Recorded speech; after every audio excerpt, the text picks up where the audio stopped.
This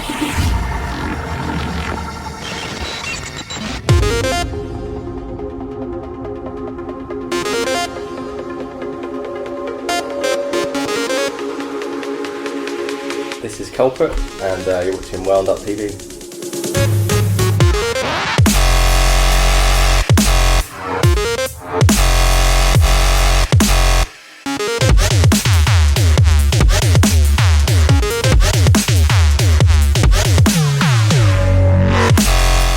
Right, you're at home with Culprit. It's a little interview with Wound Up TV. It's a little different. We're going to break it up into 3 categories. First one, history. Obviously, history of me. Music production, also self-explanatory. The industry, not so self-explanatory. Okay, I guess I'll start with history. And bass. Oh, Rocky. What's the first memory of making music? Bass. I guess it was in college, because that's where it all started. Before that, I sort of played guitar a little bit. How important do you think audio quality is to music listeners these days?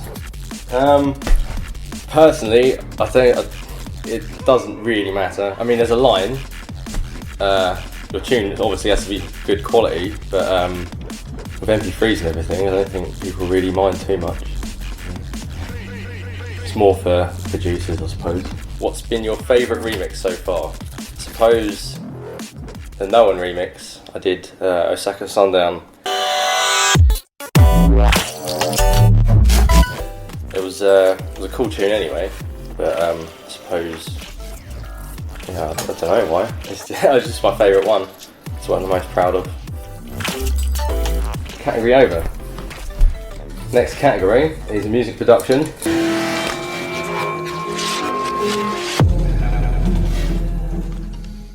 First question is, talk us through your production setup.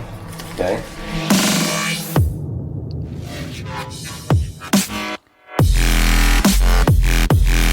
I use Ableton through the monitors. Obviously, you've got a couple of pairs of monitors. It's nice to have a reference.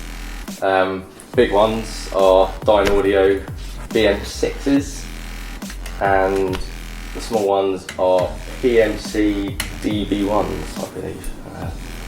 Yeah, occasionally I'll use the old school keyboard back there. That's about it really. It's quite basic. What's the longest amount of time I've spent on a tune? Probably about 2 weeks. When I was doing my Colours album, most of them took me over a week.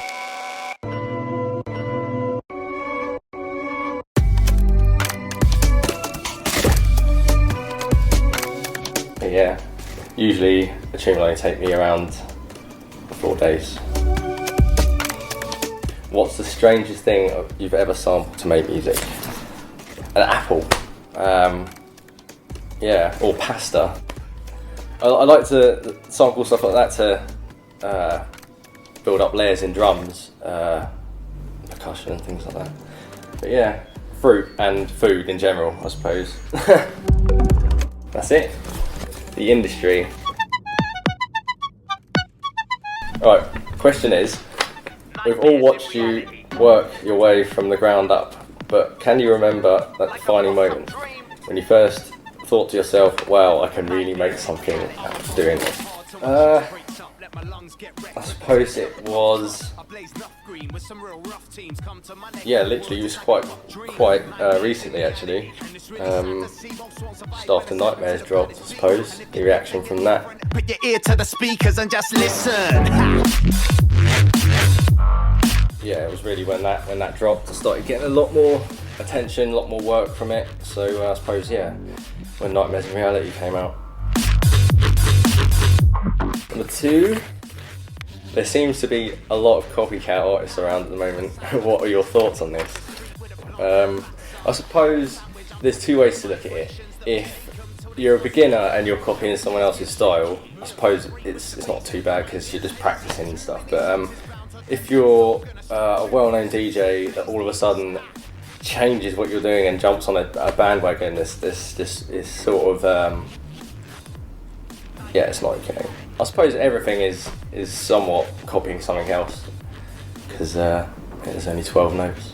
So, last question: what does it take to be a producer DJ? Time and patience and yeah, dedication. Cliche, but I suppose it's true. You need to get yourself checked out, cause your mind is much too wrecked right now. Will not resort to injecting the brown, but still the green's much too much right now. Gotta give that shit a rest so I can digress, and the nightmares don't stay stuck in reality.